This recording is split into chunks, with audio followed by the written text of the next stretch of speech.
Welcome. It's indisputable. I'm your host, Rashad Richey. Good to be with you. We got a lot on the agenda this morning or today. Bullpen is going to be different, all right? A little different, but you're going to enjoy it. We covered an anti-Karen at a Burger King. She works at a Burger King, or worked at a Burger King, and she was able to proceed and save others from being harassed by this very physically violent Karen. But she was let go from that establishment. She's going to bring us an update as to what happened and how we can help. Also, breaking down news of the day, my contributor, none other than Jeff Wiggins, Rebel HQ contributor and content creator, all around great guy. Should be a remarkable breakdown. First story of the day, there's an elder, a preacher of the Christian church who has now been convicted of killing his own wife. There's an irony here that has not really been mentioned. This preacher used to belong to the same church or went to the same church as another preacher that we recently highlighted right here on Indisputable. So while this preacher was preaching about thou shalt buy me a Movado, he should have been preaching about thou shalt not kill. Let's put up the picture of the elder that was once connected to this so-called man of God. That is Elder Robert Harris, 30 years of age, of the Repairers Kansas City Church in Missouri. He is accused of murdering his late wife, Tanisha, who was 38. She was an associate minister. The guy you just saw preaching is Carlton Funderburk. We're gonna get into more of that in a minute. So Robert Harris, the man who has been convicted of murder, is a former church elder charged with killing his wife after less than 2 years of marriage. He has been convicted now of first-degree murder. Harris, who served as an elder at the Repairers Kansas City Charismatic Non-Denominational Church in Missouri, was convicted last Friday of the killing. He is now scheduled to be sentenced on November 3rd, according to the AP. Overland Police, here's the background. The Overland Police Department said that at about 4 p.m. on the day of the murder, they were called to an apartment in the 8,000 block of Perry Street about a domestic disturbance. Harris was found alone in the apartment, but several hours later, he called the police to report that his wife was missing. When he was further questioned, officers became suspicious and admitted he had something to do with her disappearance. Tanisha Harris's body was later found in a field in Raymore. Her husband was taken into custody. So during the trial, many people testified. During the trial, it was exposed that there was a love triangle happening with this particular elder.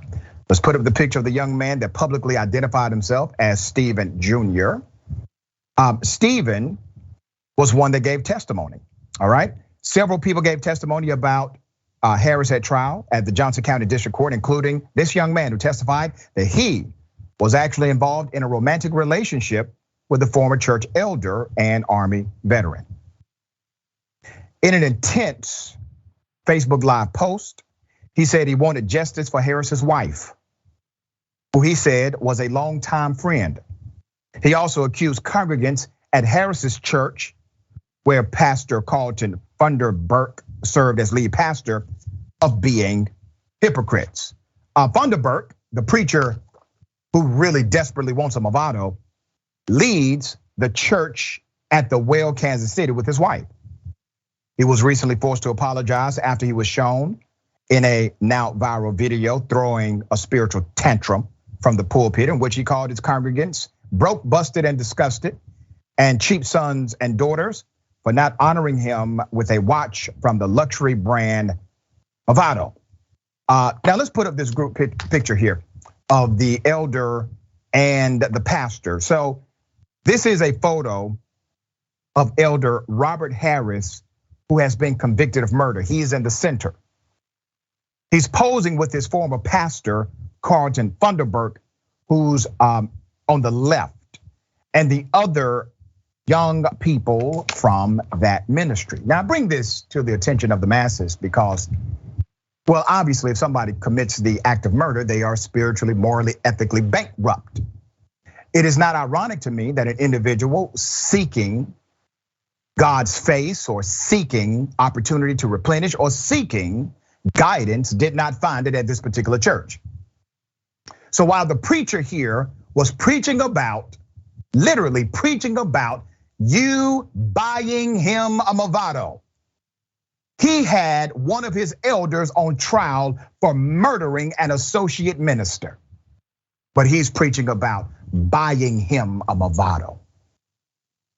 That is the state of much religion here in the United States of America and beyond.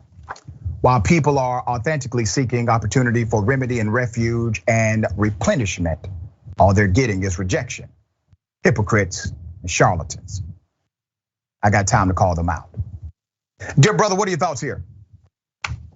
I very much consider myself a Christian, and I hope by the end of this sentence that God will consider me a Christian as well. It would appear that this pastor was not shepherding his sheep.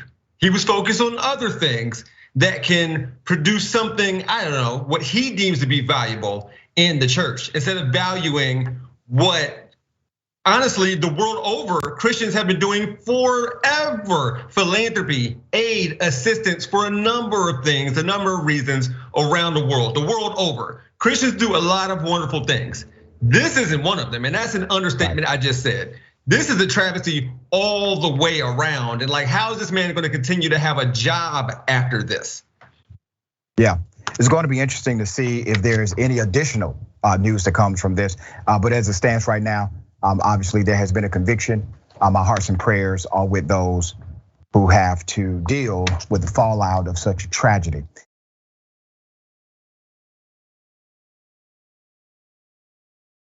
A Vermont cop decided it was a good idea to go and kick a person while they were handcuffed inside of a facility.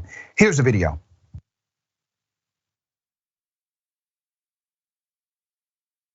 Can I call 911? We're having a rescue call. Can I smash your face? Smash. If you walk forward, both your feet are shackled. You're gonna fall. If you don't sit down, I'm gonna put a shackle. Sit down. Hold it down. Sit down. Caught you on camera. I caught you on camera. Sit down.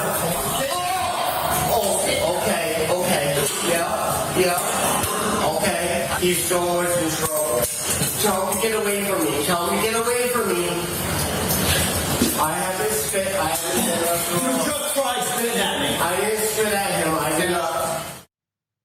The man you just saw who committed criminal assault is their boss.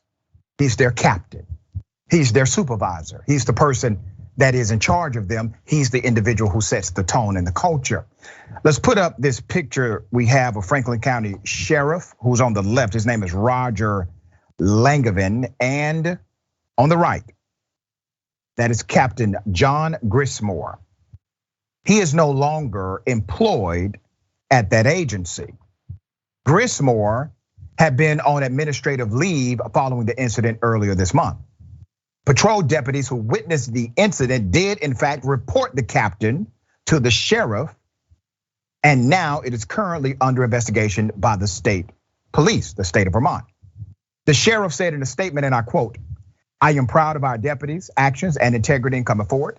The actions of Captain Grismore do not reflect the values and high standards of conduct and performance that I expect from my staff each and every day." I'm going to give you some insight as to what led up to the assault. But before I do that, let me remind everyone that once again, even though the sheriff is saying the right thing and the deputies did the right thing by adhering to their mandate to report, nobody has arrested the captain. What we saw was clear criminal assault. The captain should have been arrested that same day. Hell, he should have been arrested by the deputies that witnessed him do so. But because of the chain of command and because of this, let's say, hypocritical dynamic connected to law enforcement, that somehow those who are administrating law enforcement cannot somehow be accountable to it, is the reality we're living in. So here's what led to the assault. The video of the incident was provided by the county sheriff's office, the Franklin County Sheriff's Office. It shows the suspect handcuffed, shackled to a bench before falling down and hitting his face. After 2 deputies tried to help the man into a sitting position, the suspect attempts to gain or stand again, and Captain Grismore enters the frame, kicks the man in the crotch and then abdomen area several times. The captain, in another dynamic of irony, is running unopposed for sheriff. So that same captain has political ambitions. He's running unopposed for the GOP nomination for the Franklin County Sheriff's Office. The current sheriff was backing him because the current sheriff is moving on. The current sheriff now says he will no longer support his captain for that particular office. Now, I'm not sure if this actually changes anything because the captain is running unopposed. I did some research in this, and you know why he's running unopposed? Because the sheriff currently is so popular in the GOP that nobody decided to run against who the sheriff endorsed. And so now I have a question. Here's my question. Did you not know that your captain behaves in this way? Is this really abnormal? Was this a one-off, a rare mistake? He got hot-headed for one moment? Or is it, Sheriff, that everybody is aware of how this captain operates? That everybody has seen this captain violate the rights of others? And it was okay until it went viral. NBC5 reached out to the Secretary of State's office to learn if there had been any updates regarding Grismore's candidacy. The department said that his role is limited to ensuring that candidates meet the statutory requirements to be placed on the ballot. The office does not have the power to remove a candidate's name from the ballot without a court order. So Captain Grismore's actions had previously caused both the Democrat and Republican candidates for Franklin County State's attorney to call for his resignation. All right, it's caught on camera. Wheels of justice are moving slow. This guy should be arrested for the assault he committed. Remember, just because someone is temporarily incarcerated does not mean they temporarily shed their humanity. They should still be treated with the same level of decency and respect as anybody else. And they have constitutional rights, such as the right of due process. They cannot be punished just because a cop doesn't like them. It's taking away their right of due process. If you want to deprive someone of life, liberty, or even property, they must go through the process of due process. All right, dear brother, what are your thoughts on this? I want to start off by saying when I first heard about this story, it said Franklin County, and I was afraid that it was our police department again, here where I grew up and where I currently live. It's Franklin County, Vermont, not Franklin County, Ohio. So right. There's that. I want to also say, so the suspect had his arms, his hands behind his back, cuffed behind his back, and he was covered by 2 law enforcement officers who can A, restrain him if something happens, and B, if they were unable to de-escalate him. But C, if he became combative, what was he going to do? They're wearing personal protective equipment and they have weapons. This was unnecessary for him to step in. And if he's a supervisor managing the situation and he thought that they would fail in doing any of the 3 things that I just named, de-escalating him, restraining him, or just dealing with the combat, then what are we doing? And so as you alluded to earlier, Dr. Richie, I was hoping watching this video that they would turn around and arrest him immediately. But I guess the chain of command doesn't work like that when it comes to law enforcement officers. Yeah, and it should, and it can, it legally can. There's no legal prohibition to arresting a commanding officer, none at all. All right.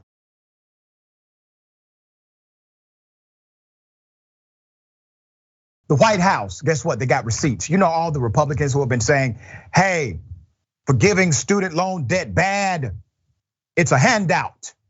It's socialism on steroids. Well, those same Republicans have had a lot of money forgiven, way more than $10,000 or $20,000, and the White House decided to provide receipts. Now, let me give you some background to this because it's quite fascinating, and whoever the hell has access to the White House Twitter, damn it, they better stay on that job. All right, you better not let them go. Okay, let's bring up the White House Twitter account that reminded Representative Marjorie Taylor Greene, a Republican from Georgia, a frequent Biden critic, that she was once a recipient of the Paycheck Protection Program established by former President Donald Trump during the pandemic to help small businesses. So the account tweeted out this with a clip of Green in a Newsmax interview. Here it is. For our government just to say, okay, well, your debt is completely forgiven. Obviously, they have an agenda for that. They need votes in November. So the timing is a pure coincidence there as well. But it's completely unfair. And taxpayers all over the country, taxpayers that never took out a student loan, taxpayers that pay their bills and maybe even never went to college or just hardworking people, they shouldn't have to pay off the great big student loan debt for some college student that piled up massive debt going to some Ivy League school. That's not. Less than 1% of the American population goes to an Ivy League institution, by the way. So when they utilize those types of stats in order to justify their ridiculously held position, they're already trying to fix the outcome of the narrative. Now remember, this is coming from a person who literally took money and then told the government to forgive the money she took, while complaining about individuals who make less money than her, complaining about them receiving a break of maybe 10,000, some up to 20,000. She has a problem with this. Let me go ahead and put up the rest of the hypocrites here. In additional Twitter post on Thursday, the White House called out, first row left to right, Representative Vern Buchanan, representative from Florida, who had $2.3 million in PPP loans forgiven. Representative Mullen, another Republican, had 1.4 million in PPP loans forgiven. Second row left to right, Representative Kevin Hern, Republican, had over 1 million in PPP loans forgiven. And to the accused underage sex trafficker Matt Gaetz, he had $482,321 in PPP loans forgiven. Each Republican the White House decided to put on blast. They have all, every single one of them, have criticized the debt forgiveness for student loans. Also, in an unrelated but related saga, Wednesday, Trump has now called on the GOP to fire Mitch McConnell. You gotta go, according to Trump. The minority leader, Senate minority leader, is now on Trump's chopping block for real this time, accusing the senator of being and I quote, pawn for the Democrats. In his statement, Trump cited a story from the Federalist about McConnell and his wife, Elaine, who got alleged ties to China, calling for the senator's ouster. Now, I don't feel bad for Mitch, okay? I don't feel bad for Moscow Mitch, let me tell you why. Mitch has been riding on the lies of Donald Trump since day one, as long as those lies benefited him. Now, is Mitch McConnell doing the bidding of the Democrats? No, that's a lie. But oh well, Mitch McConnell, you were okay with the lies as long as they were working for you. So this is a lie that's gonna work against you. And guess what? Because you conditioned the followers of the Republican Party to believe Donald Trump over logic, science, and facts, they're going to believe this. They are going to believe, sir, that you in fact are working on behalf of the Democrats because you told them to believe Donald Trump. Mitch McConnell is not an opposition leader. He is a pawn for the Democrats to get whatever they want, Trump said in a statement. He is afraid of them and will not do what has to be done. A new Republican leader in the Senate should be picked immediately. In Wednesday's statement, Trump accused McConnell of giving the radical left the trillions and trillions of dollars that they constantly demand, and faulted Moscow Mitch for failing to stop passage of the landmark tax, climate, and healthcare law known as the Inflation Reduction Act, which was a bipartisan bill. Here we go. All right, it's no fun now, is it, Mitch? Got to defend yourself against lies, huh? You can't believe this is happening to you. You are a powerful white man, how dare he? Yeah. This is what happens when you play games with Frankenstein, my friend. The monster may turn against you. And that's exactly what's happening. Good for you. My brother, what are your thoughts here? There's so much I have to say to the bright and beautiful people that make up the audience of Indisputable, such as I have a video about this same topic coming on Rebel HQ later. So y'all see it, act like y'all are learning this the first time, okay? Let's get up these views. I wanna share a quote with y'all from a bright philosopher. I'll tell you who it is after I read it, okay? Here we go. You see, their morals, their code, it's a bad joke, dropped at the first sign of trouble. They're only as good as the world allows them to be. I'll show you. When the chips are down, these civilized people, they'll eat each other. That was from the Joker in The Dark Knight. Me and my kids are gonna watch it later, okay? So we're just preparing. It's on the other side of this thing I have up. They're gonna eat each other, okay? Because the chips are down and they're showing who they are. They will eat each other. So I hope they got enough food with that PPP loan money because Trump probably isn't, well, never mind, that's gross. But yes, I'm enjoying watching them eat each other, eat the rich. Yeah, the hypocrisy is tangible on every side here. All right, we got more, it's indisputable, stick and stay.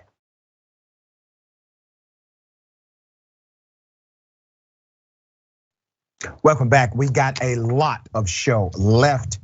Let me read some of these comments. Before I do that, let me mention this because it's a very special bullpen coming up, going to be extremely informative and insightful. Shanita Foster, all right, Shanita Foster, she's an anti-Karen that we highlighted right here on Indisputable. She was doing her job. She protected patrons of the establishment, but was fired. She's the Burger King manager who has now been fired. After we covered this, she got in touch with us and she sent me an email saying, Dr. Richie, I've been fired, can you help? And so we're gonna help her. She has a GoFundMe. Let's put that back up again. You can go to her GoFundMe right now. We're gonna help raise money for her and her family as they seek opportunity, as they transition from this ridiculous action of Burger King, in my opinion. And we will hear from her directly in the bullpen today, so you don't wanna miss that at all right? Okay, we got a lot of comments. I'm gonna read as many as I can. Biden Flavor Corn Pop says, this is unbelievable, talking about the church and the elder. That's right, it is.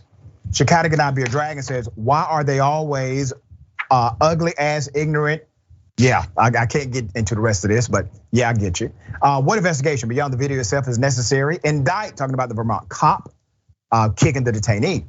Mickey C, the silver-haired dragon. Hey, Margie Q, you took out a loan.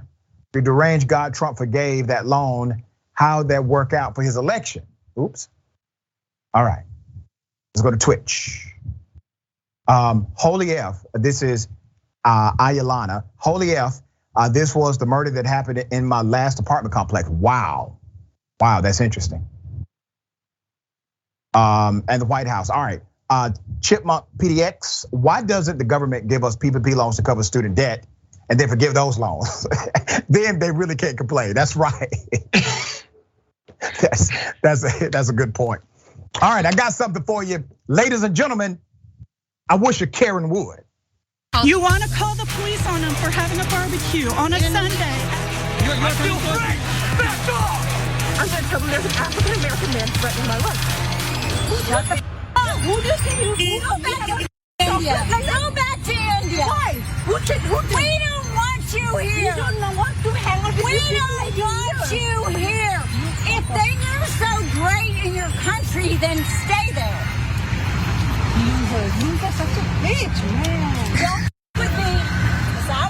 We were not talking to you. You came here. Get lost. Hurry. Come closer. Come closer. Oh my God, guys, record. She's hitting me. Oh my God. She's hitting me. Oh, she's hitting me. She's hitting me.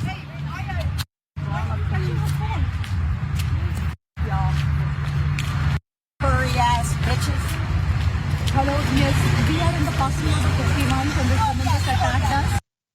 We have a DEFCON 5 Karen here. I have more video as well as the update of the arrest. Yes, this Karen was arrested. Here's the next video. I'm gonna call the cops. She is just accusing us. She's making racist slurs. She came to hit my friend and she's coming back to me right now. She's standing in front of me. We have it all on video. We are 4 of us. Yeah, and she threatened us with, okay. She's a white woman wearing a black dress. No, I'm not white. I'm Mexican. She's Mexican. I'm Mexican, and I paid my way here. Oh my God, she's hitting my friend now. I am not hitting your friend. You guys are all about. I don't know, but she just hit my hand. She tried to hit my phone away. I'm gonna video you. I'm at the 69 parking lot. Oh, here. Can you please Here's send the some video. cops here? Yeah, there's more, but before I go to the more, let's count the ways so far. She's racist. She has committed physical assault. She said she's calling the police, I guess, on herself. And she claims to be Mexican and not white. And then there's a bizarre apology. Here it is. You have no right to come and talk to us. No, you're wrong. You know what, ma'am? You're right. We will Ma'am, do that. I am We'll do that. sorry. We'll Ma'am, do that. ma'am, I am sorry. We'll do that. You know what? We'll do that. I'm not. Okay, well, peace. I'm trying to reach out. Peace. We'll do that. I overstepped my bounds, and I'm sorry. She's suddenly apologizing and saying peace. I don't know what that means, but Please have them come here because we are not feeling safe we here. don't feel safe right now. What? Well, I'm not gonna hurt you guys. Look at me. I'm all of 100 pounds, and you guys weigh well over 200 pounds. She's insulting us and now she's walking away. Stop videoing me. I swear to God, I will break the camera. Stop. I'm walking away. I'm leaving y'all alone. Turn the cameras off. You two bitch. Let me commend the ladies who were in that parking lot because they could have just whooped the Karen's ass if they chose to. Obviously, that would not have been difficult for them to do. They decided not to. They decided to remain civil. They called the police and did effect an arrest. I'm going to get into details on that in just a moment. Is it not ironic that the privilege of this particular Karen was so massive, her Karenicity was so profound, that even after she committed physical violence, even after she decided to engage in a racist tantrum against them, she wanted them to shake her hand. And when they did not, she decided to insult them even more. Okay, we got her identity. Let's first put up the picture of her in her full Karen glory here. Her name is Esmeralda Upton. Miss Upton is now facing charges after the confrontation on Wednesday night in the parking lot outside of a 60 Vines restaurant in suburban Dallas. We also have a press release from the local police department. Let's put it up. Here's the press release.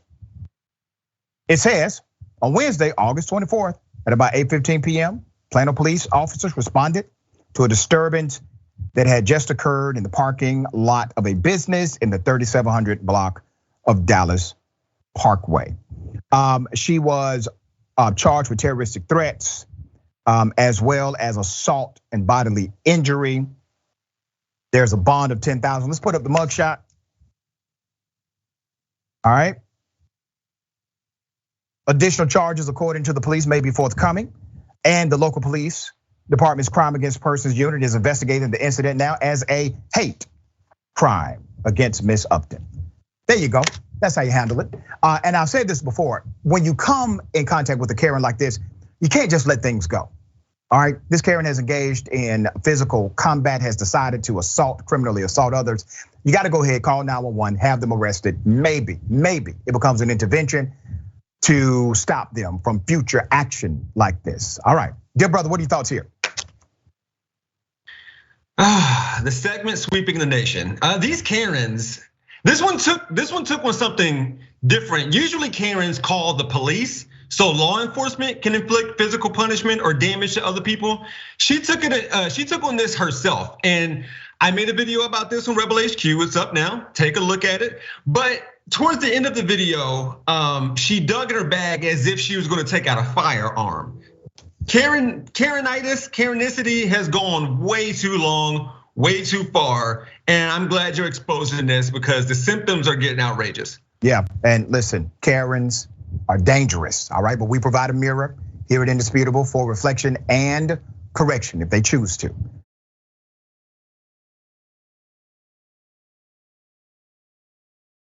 I got something for everybody. Double dose. You want to call the police on them for having a barbecue on a Sunday. You're still free! Back off! I'm going to tell them there's an African American man threatening my life.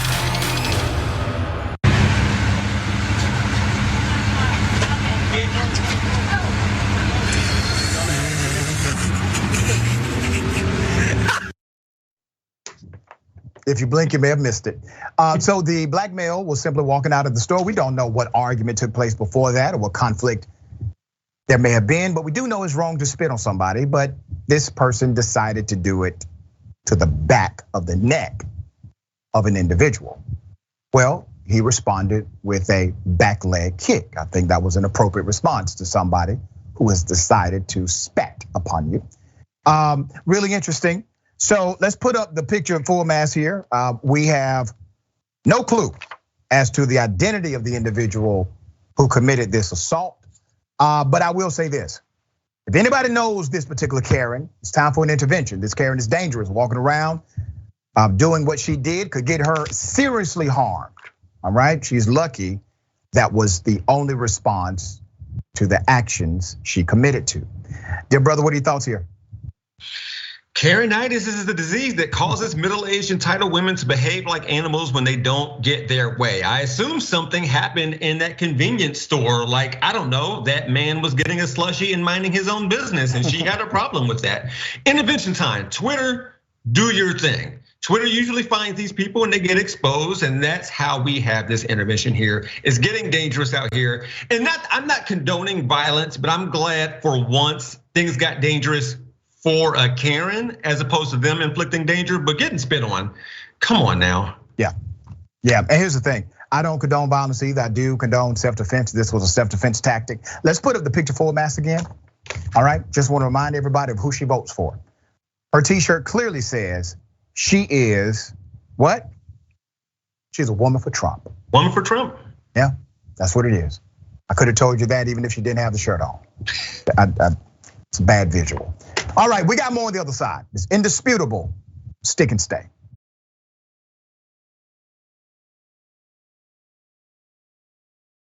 Welcome back. We got a lot of show left. Always good to be with you. Happy Friday to everybody, by the way.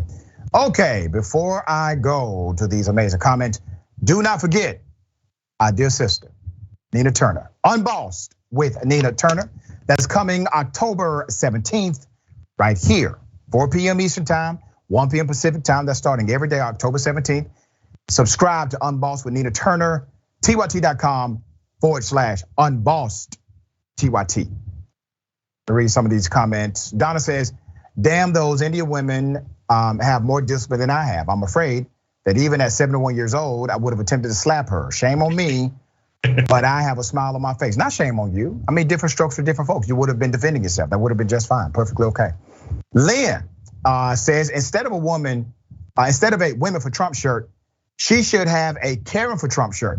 Maybe they're the same thing. You may be onto something. All right. C. Michael Henson, thank you, C. Michael. Isn't it interesting that racist Karen, who claimed to be not white, to try to not appear racist? Newsflash, you don't have to be white to be racist. There you go. Yeah. Okay. White nationalists are calling people that are not white undeserving minorities, while Christian nationalists, kind of one and the same, they're saying that they are the most upstanding citizens in America. Let's go to the first video. There is no racism in this country. The only racism that is happening is against whites. They hate white people. They're replacing white people. They attack whites. It's time for whites to stand up. It's time for whites to be proud of who they are, to embrace their heritage, embrace their history and understanding of what it means to be a white man in America. The fact that you and your heritage and your ancestors, they built the modern world. They were pioneers, they were explorers, they were construction workers, miners. They were the educated, they were the influential, they were the philosophers and scientists of a bygone era. We must never forget that, and we must be happy with that history. There's no reason to pollute it or attack it or mistreat it. Myself, as a white American, I'm very proud of my history. I am proud of the country that we built. I am ashamed of where it is going and who is taking it over. Undeserving minorities. I mean, are you going to say that's racist? Okay, sure. Undeserving minorities taking over this country. privileged white man doesn't know what the hell he's talking about. Okay, so let's play that game. Since you highlighted your ancestry, dear sir, I will highlight some other dynamics. The people you're referring to were also murderers, slave owners, rapists, colonizers, thieves. That's for the record. Okay, in addition to this bold claim by Dalton Claude Fettler, that's his name. Dalton, who is a known white nationalist, he shares this sentiment about white people being the greatest people in America, period. He believes in white supremacy. There's also this new thing called Christian nationalism, which is basically the same thing as white nationalism when you actually look under the hood here. So here's what two Christian nationalists said about who they are. And I know in our country right now, they keep telling us, Laura, that Christian nationalists are the terrorists. Christian nationalists are at risk. You know what we do for our enemies? We pray for them. We're supposed to. But we actually do. I'm still working on that. No, it's a tough thing. It's a tough thing to pray for our enemies, but we do it, and that makes us different. We're the most upstanding citizens in this country. Yeah. Most upstanding citizens in the country. Let's put up all of their pictures full throttle here. First of all, every single person that committed an act of terrorism on January 6th claims to be a Christian. Many of them subscribe to the ideology of Christian nationalism. As a matter of fact, the white male terrorists that have engaged in actual acts of terrorism against the United States and against others and killed many individuals over the course of decades, 92% of them claim to be Christians. Isn't that something? All right, but the best citizens, America, you say. Those individuals, let's put them up again. That's Edward Saul and Lauren Witzke.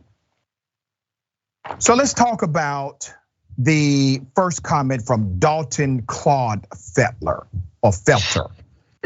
Mirrors the great replacement theory, a motivator for recent terrorist attacks. That's what it is. In May, an avowed white supremacist killed 10 people at a Buffalo grocery store. Police say the suspect intentionally targeted Black Americans on the basis of their race.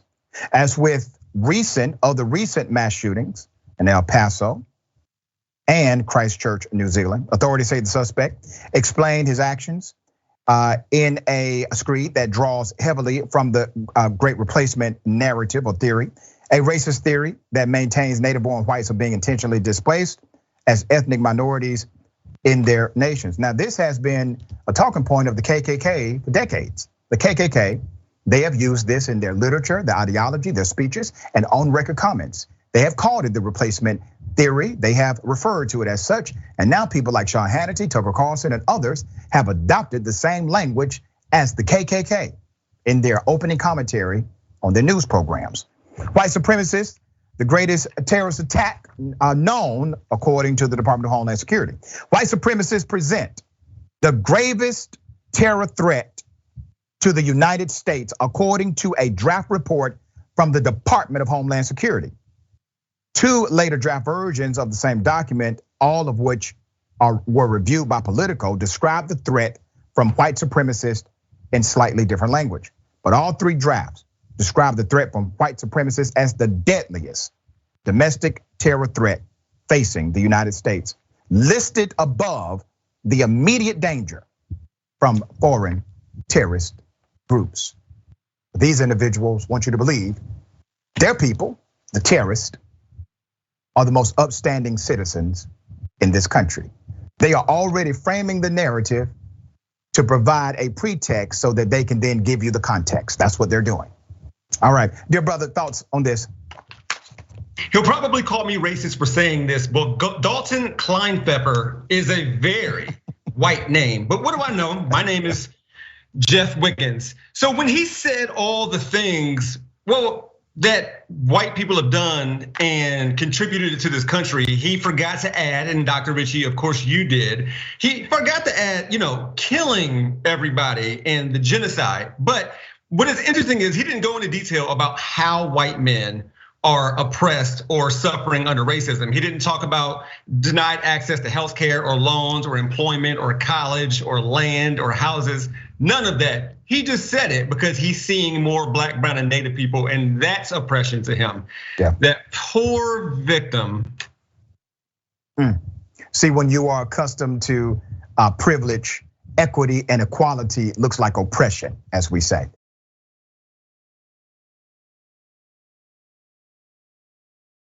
There's a cop. A cop goes to eat with his wife, who's a principal of a school. They're told they need to leave because they smell like marijuana. According to the police officer, they were racially profiled. Let's put it up, full mass here. Very interesting. In Memphis, Tennessee, in an incident of racial profiling, a Black police officer and his family said the manager requested that they leave the high-scale restaurant because they smelled like marijuana. Marcus Mosby is his name. A police officer for nearly 28 years and his wife, a high school principal, they are both Black, said they were asked to leave Houston's restaurant on August 20th because the manager said they smelled like ganja. You would think when I advised her of my occupation, the officer said, my wife's occupation, you would think she would have reassessed what she thought. She did not want to hear it. She said, you still have to leave, Officer Mosby told Fox 13. According to the officer, the manager said, there's a strong odor of marijuana coming from your party in this area. I said, ma'am, we don't smoke marijuana. You're mistaken. She said, I've gotten complaints. People have called and they said they smell. I said, ma'am, no one has walked past us but you, the officer said. Houston's, ladies and gentlemen, who, they say it's a fine dining establishment. I would disagree. After getting another employee's opinion, Officer Mosby and his family refused to leave and were seated. The manager then apologized and said she was mistaken. I said, why did you just racially profile us? She said, I'm sorry. That was just a bad mistake. I said, how did you smell something no one else smelled? I am sorry. She kept being apologetic, according to the officer. So there's a statement from the restaurant obtained by the local affiliate Fox 13. It says, and I quote, Mr. Mosby dined with us. That's how they start the quote. Mr. Mosby dined with us, as if they're proud now to have a Black man in the establishment. Mr. Mosby dined with us Saturday with his family. When we detect the strong presence of marijuana with arriving guests, we do refuse service as the odor can affect others dining. We made a mistake in attributing the odor to Mr. Mosby's party and apologized. We were happy to welcome him in and take care of his experience on us on Saturday. Hey, but guess what? Not the only claim of racism at Houston's, at the restaurant chain, there's more. Mosby posted the details of this particular encounter, this interaction on social media. What happened after he posted it? Other Black people chimed in and shared similar experiences. This happened to me when I had cousins here from Milwaukee, one Facebook user wrote. In October 2017, Atlanta rappers T.I. and Killer Mike led a boycott against an Atlanta area Houston's after a woman claimed the restaurant staff refused to seat her large party despite seating other parties of the same size. And I remember that very clearly right here in Atlanta when that protest was led by T.I. All right, looks like they have some explaining to do, more so than this one incident. Would training change this? Maybe you need to recruit individuals who are not so insensitive. All right, Jeff, thoughts here. Ooh, the stigma of marijuana in this country is just another old relic from white supremacy. And I put that on Harry J. Anslinger. Yep. You know, the fact that somebody can't just walk in and exist in a restaurant, well, typically because of, I don't know, skin color, but now because they assume what comes with the skin color is the smell of what we called in Columbus herbal essences. Come on now. They saw this Black man, they assumed some foreign or different odor was marijuana because it's always been attributed to Black people, and especially in Texas. And then they just ran with it just to get them out of this restaurant. Move on, people, move on. Yeah, and see, that's the either hyper aggressive racism or the implicit racism. For whatever reason, this manager decided to make a connection between whatever she may have gotten a whiff of. I mean, who knows if it was even real, and connecting it to the black family who she saw, making that connection, and then deciding to act upon this false connection by dismissing them from the restaurant.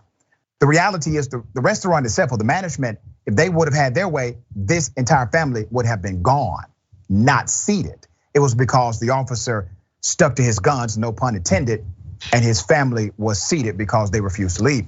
All right, we got more on the other side. It's indisputable, stick and stay.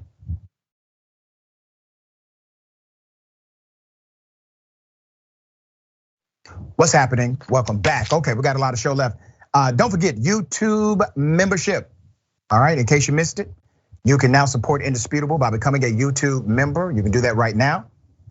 It is easy. All you got to do is click the join button. All right, there are 3 levels to choose from. We'd love for you to connect with us even more. You get access to fun emojis depending on your membership level, exclusive Indisputable content, and you get to support a program that supports the platform of truth in this country and beyond.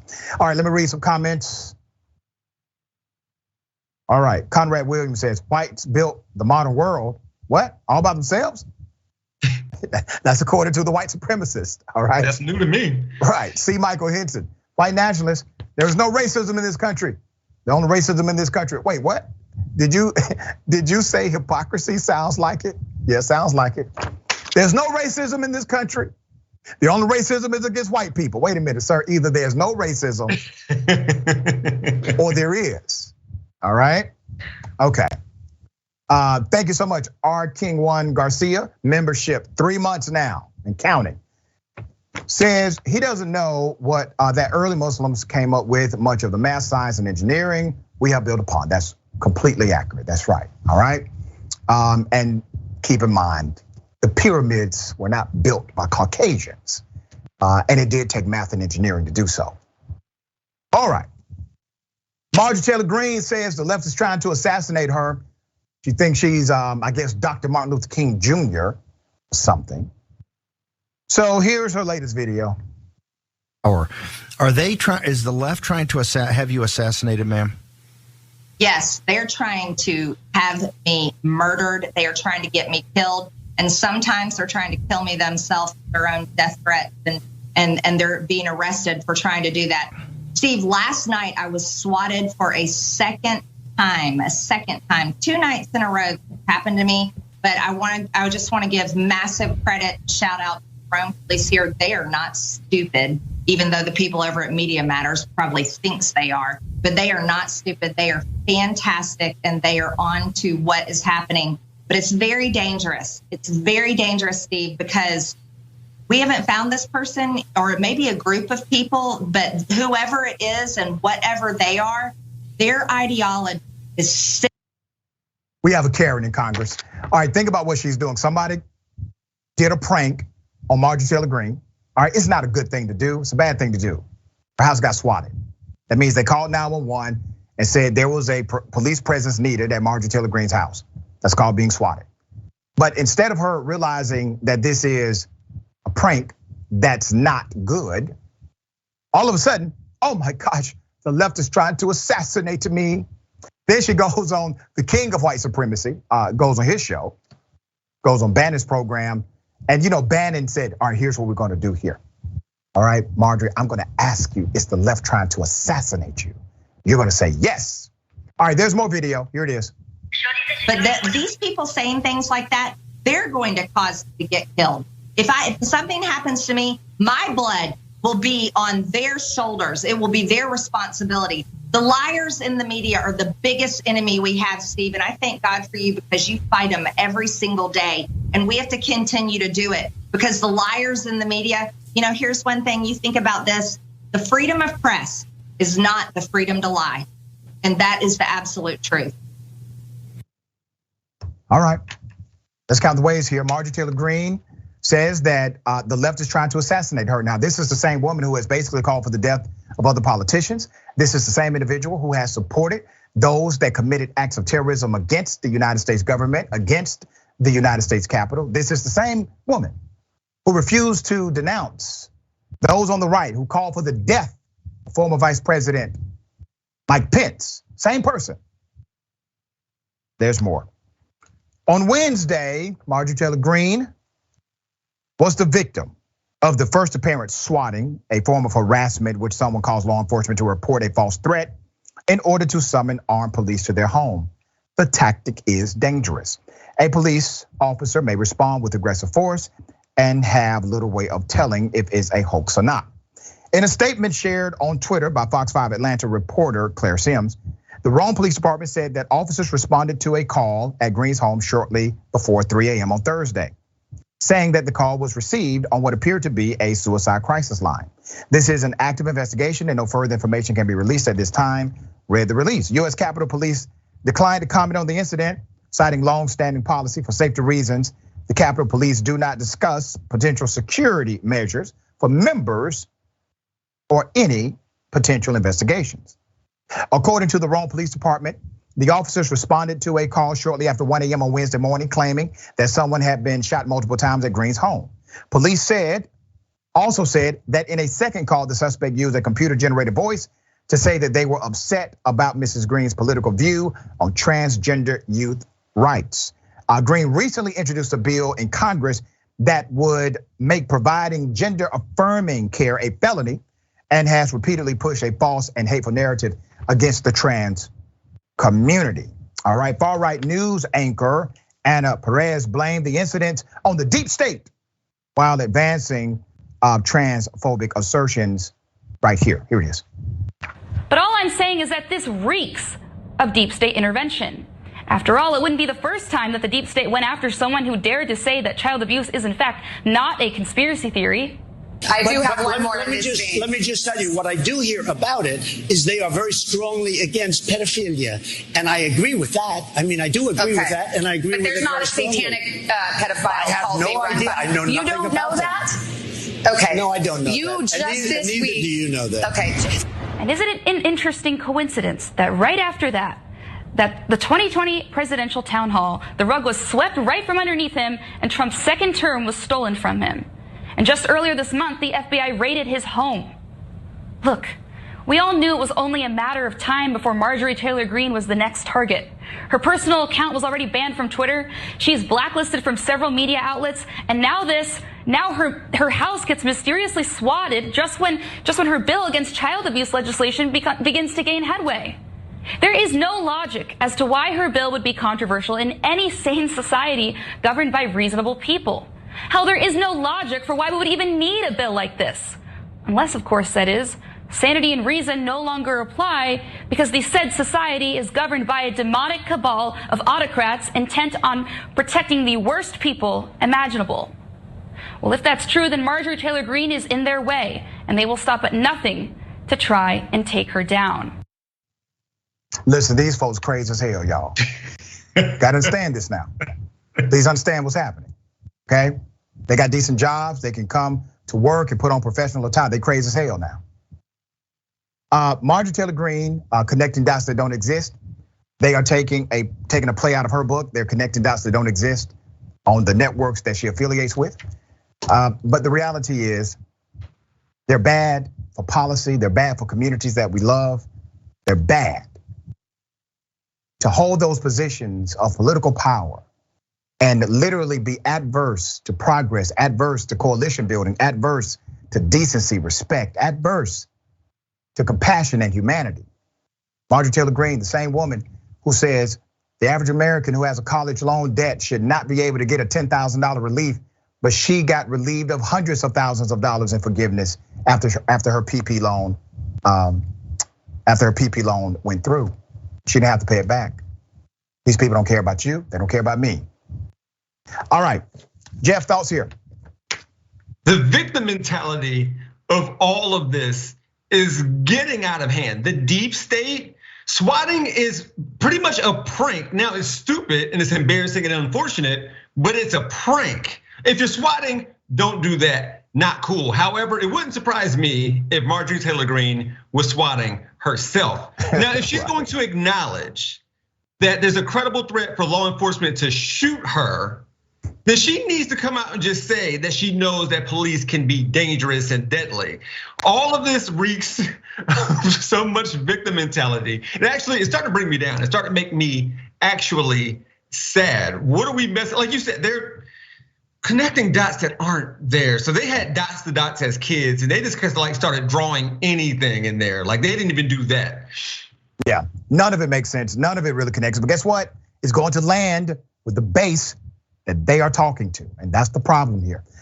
Brother, always a pleasure, Jeff, having you on the show. Tell people how they can follow you, check out your great work. Yeah, I have a YouTube channel called We Gonna Be All Right, where the most recent video I did asked the question, why don't American black people play baseball? Spoiler alert, we don't want to, it's boring, but come and check me out. That's hilarious, dear brother, always a pleasure, my friend. We got more on the other side. It's indisputable, stick and stay.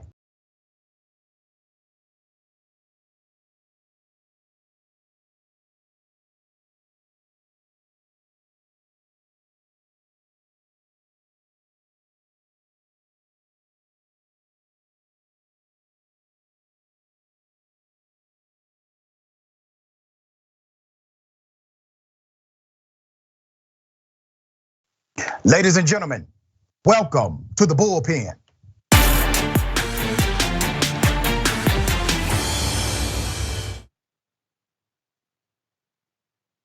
We have a special bullpen today. We covered an anti-Karen not too long ago on the program. This individual stood up for customers, stood up for employees, and stopped a criminal Karen from assaulting others. She was fired from that establishment for doing so. Let me remind you of the video, and then we're going to bring her on the show. Here's the video. Karen in Burger King.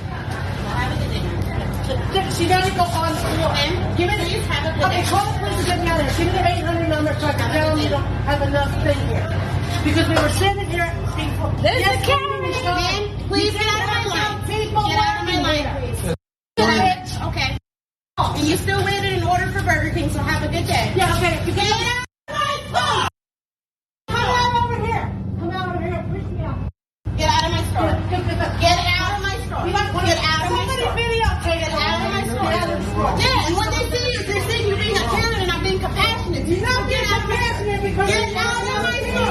Get out of my store. Get out of my store. You have to get out of my store. Get out. Throw it at me and I'm gonna throw it right back. Get out of my store. And please around. I stopped because she tried to hit my mom, and I had to collect her. Y'all want part 2?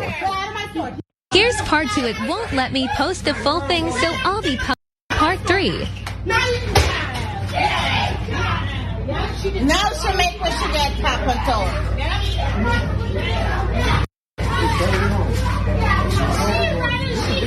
She knows what she got now. You can't put your hands on people. Why would you put your hands on one person? Why do you put your hands in my face? Put your hands on the woman. Back it off! Back it off! You fool! Get back in! Please, everybody get inside! Please, everybody get inside! Stop! Everything I'm gonna knock you out, old lady!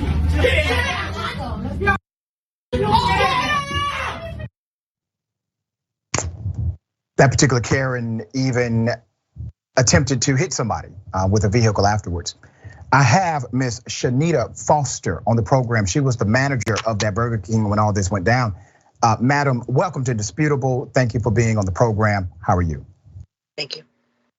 You reached out to me after we covered this, and you said, Doc, I was fired. I was let go from Burger King because of this incident. Ms. Foster, you are a mother. You are a mother of a beautiful young girl named Tamia. She's almost 6 years of age. This rocked your world in a very negative way. If you would describe what happened on that day. It's something that I've never thought that I would ever deal with ever. I've been in customer service since I was like maybe 19. And I never ever experienced anything like that. The fact that she actually physically hit me was like over breakfast was just beyond that. I never even thought that the videos would ever get out or I would ever go viral. As far as like my daughter, it kind of made me want to look at life in a different perspective, like ever since it came out. Like I would always teach her to be a better person. And that just made me realize that I need to go harder. And it makes me feel like I need to try harder with her because this world is getting to be really cold. It really is. I want to ask you about some elements not seen on the video. To my understanding, this Karen actually did much more damage than what's seen on the video. Yeah. What led to the physical altercation that we see in the video when you are trying to get her out of the building? What happened right before that? Well, fast forward, this is when you guys actually see the recordings and stuff like that. Because to be honest with you, it happened, it was going on about 10 minutes before anybody actually started recording. Okay. And then it just escalated to that. I went behind the counter because as you see, you can't really see in the video, but you see that she's doing something. She's actually throwing something behind the counter. And that's what made me want to go behind the counter. When you see her walking up to me and I'm telling her like, I'm trying to be compassionate to you, that's when she actually smacked me with the bag. Before she was just tapping me, just trying to just like bully me. But she actually physically smacked me with the bag. And when she walked over, there was a group of women sitting there and they were just waiting to get their food like everybody else. They were recording because they saw how it was getting. And she literally walked up to them and was like, started using profanity and cussing at them. And then she got into the one girl's face and you could tell, you can't see in the video, but she was very young. I want to say she maybe was about 16 years old. She got in her face and that's when her mother jumped in. And the lady was trying to fight both of them. Like it just, I don't even know how it even escalated like that. She was just calling them all types of profanity and then hitting them with the bag. And then she literally went to go swing. And that's when you see me jump in there. And that's when I told her, I was like, ma'am, you have to leave. Like, you're getting to be too violent now. Like you're just taking things to another level. Now you're literally going after minors now. This all started because she wanted you all to serve, was it breakfast? Yeah, and I offered to serve her breakfast. What happens is that the resort or the place that I worked at, we are around a bunch of resorts. So between 10:30 and 11 o'clock, we usually get really swamped for breakfast, even though breakfast ends at 10:30. We can still serve breakfast, and I choose to do it. I know a lot of Burger Kings do, and so we run out of food. Well, within 15 minutes, I ran out of everything that we had. I offered to make the food for her, but I told her it would be about a 15-20 minute wait. And in the meantime, one of my managers actually gave her something. That's why she had the bag to begin with, as an inconvenience. And even that wasn't enough for her. How long have you worked? Did you work for Burger King before they let you go? I would say about a year and 4 months. Okay. But I did a lot of progress from working in a year and 4 months. You were appointed manager, obviously, because you were responsible and they saw that you had management ability and you were given that post. Yes, I was. Why were you fired? What reason did they give you after somebody gets physical with you? You engage in self-defense, you protect other customers. Why did they decide to let you go? Well, to be honest with you, Dr. Ritchie, the morning, what happened was that incident happened on a Saturday. Okay. So I was off Sunday and Monday. So I came on Tuesday. Tuesday was actually what we would call our inventory day. I actually got there, I want to say about 7:30, and I actually just left the job at 2:30 in the morning because it was my job to count everything in the store at night so we can do our monthly paperwork. So I came in there and I saw my head manager, walked into the office. I saw like the higher representative that was sitting there. I said hello. And about 5 minutes later, he walked over to me and he just gave me 2 sentences. He said that he said so-and-so in human resources reviewed the footage and don't believe that you handled the situation properly, therefore you're terminated. That was it. We never sat down. There was never any discussion. It was just literally 2 sentences. And for the amount of work that I did for them, I felt like I deserved more than that. And you definitely did deserve more than that. And as I said, in my opinion, you were appropriate. You engaged in self-defense and you also protected other customers. Once it escalated and it was outside, who is the white male that we see with her? Was that another patron, somebody with her? Who was that person? Well, what happened is that when we were in the hallway, what you guys see on the video, she started punching me, and I warned her, and then I actually grabbed her hair, and then that's what you see me dragging her outside. When she was on the ground, I was actually trying to help her up. I never had no intentions of hurting this woman at all. I just wanted her to leave. I didn't want her to cause any problems. What happened is that her husband got out the car, and I guess he saw what was going on, and he walked up to me like he wanted to fight, like I was a grown man, hands up, screaming. And one of my male employees, well, there was more than that, but one of my older male employees was outside of the incident, and he got into a fighting stance too. It was like, you're not gonna hit her. You're not gonna put your hands on her. You're not gonna touch her. Like your wife is out of line, not her. And you hear me yelling at him because I didn't want him to get in trouble. I didn't want it to escalate. Yeah. So here's how I see it, sister. You have two old white thugs who decided to commit multiple acts of criminality against you and patrons of the establishment. You stood up as a manager. You are the person in charge. Buck stops with you. You took control and leadership of the situation. You got rid of the threat, and you were punished for getting rid of the threat. You are a single mother. Your daughter is almost 6 years of age. Talk to us. Tell us about your daughter. Well, her name is Tamia. She'll be 6 in October. She actually starts kindergarten in a week, and she's literally like the light of my life. If I didn't have her, I don't really know where I would be as far as like career-wise or anything like that. She's given me a lot of drive, and she makes me want to be a better person. And any person that's ever been around her loves her. She's like the light in the room. She comes around. She makes you laugh. She plays with you. She's reminds me a lot of myself when I was younger, and it just brings me back. Have you considered or been in discussion with an attorney about a wrongful termination suit? To be honest with you, no. But I really been thinking about it. I just didn't know where to go about or who to speak to or anything like that. I've never been in a situation like this ever, so I really didn't know where to even look for. But I was going to ask you that, if you believe that there could be some wrongful termination in a case like this. I got some people I'm going to recommend you talk to. Okay. Tell us how this has turned your life upside down. Well, I've always been a very private person, and I'm all over social media. I've had people text me like that. I don't even have their numbers saved. Like, what's going on? Like what happened?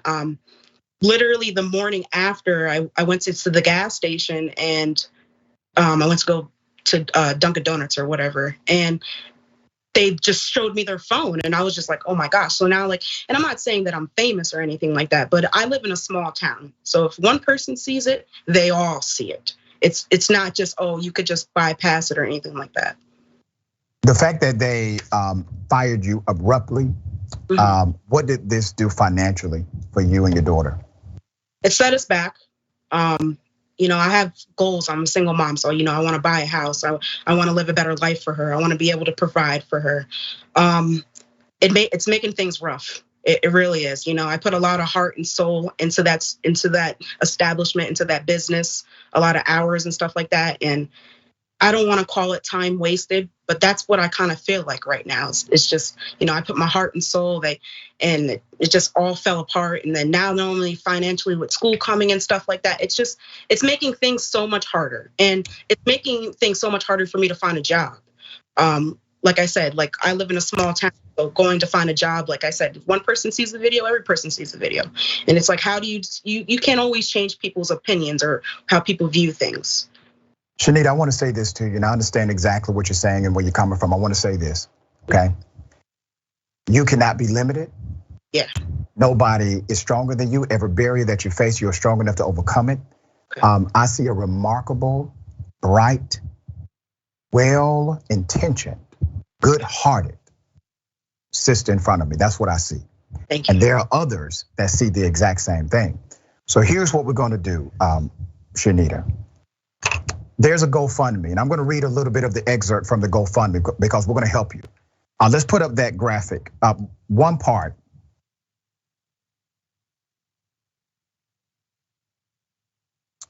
I'm going to get too emotional reading it, so I'm not going to read it. What I'm going to do is ask those who are watching to go to the GoFundMe. Shanita Foster, you can just put that in GoFundMe.com, go to the search bar, GoFundMe.com, type in Shanita Foster, SHANEDA, Foster, FOSTER. If you type it in, you're gonna see her and her baby girl right there is gonna be the first one, all right? SHANEDA, last name Foster, FOSTER, at GoFundMe.com. Go ahead and do that. All right, Ms. Foster, I'm not a wealthy man, but I'm going to give you $1,000 today. Thank you. And I want that to be, it's my pleasure. I wish I could do more. I'm gonna ask anyone who's able to match my 1,000 to do so. This is the village responding to the negativity that has been done to this one person. We can't keep talking about being better human beings and being compassionate and standing up for each other and being a coalition if we do not act in moments like this when we see clearly that this woman was done wrong. She stood up for what was right, and she has been railroaded by a major corporation who decided not to give a damn about the fact that she has served them well and served them well on that day also. So dear sister, those contributions are gonna come in. What I'm going to do is make sure you have my contact information. I do wanna recommend some attorneys for you to talk to. Some of them may actually be able to practice in your particular state.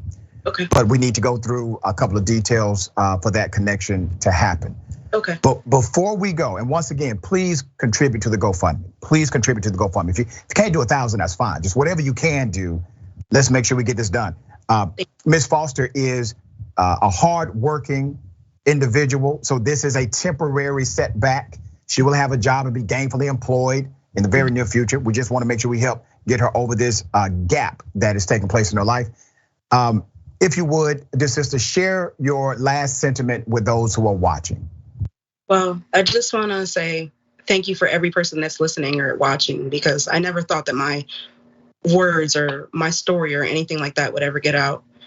Sometimes social media could be really cruel.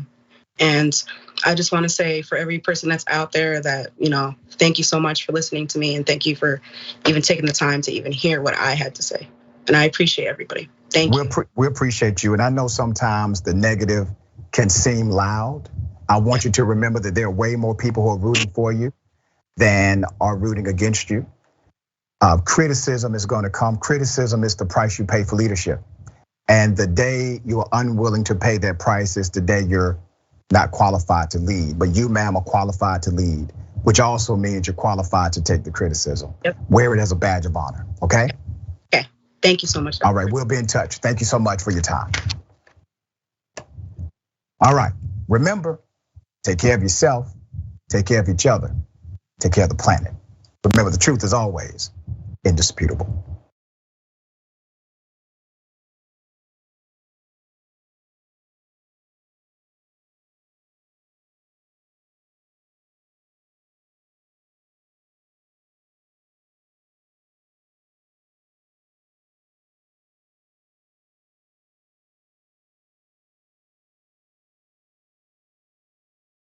Welcome to Indisputable. I'm your host, Dr. Rashad Richard. We got a lot happening today. But what do we do on this show? We tell the truth. You know why we tell the truth? Because the truth is simply indisputable. Rashad, great to be here. Congratulations on the new show. And I gotta let everybody know that Rashad and I go way back. Here's the pattern that we see in all of these Karen stories. They think they own stuff they do not own. Now, where does that come from? I don't know, maybe slavery. Maybe they think they should still own black people. This is what happens when Karens weaponize the police.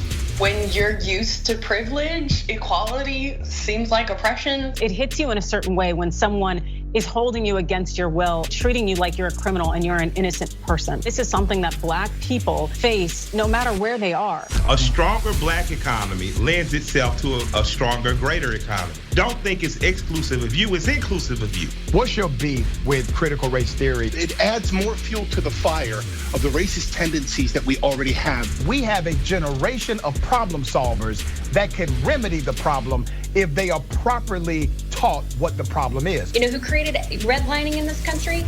It was a white liberal. I don't give a damn who created it.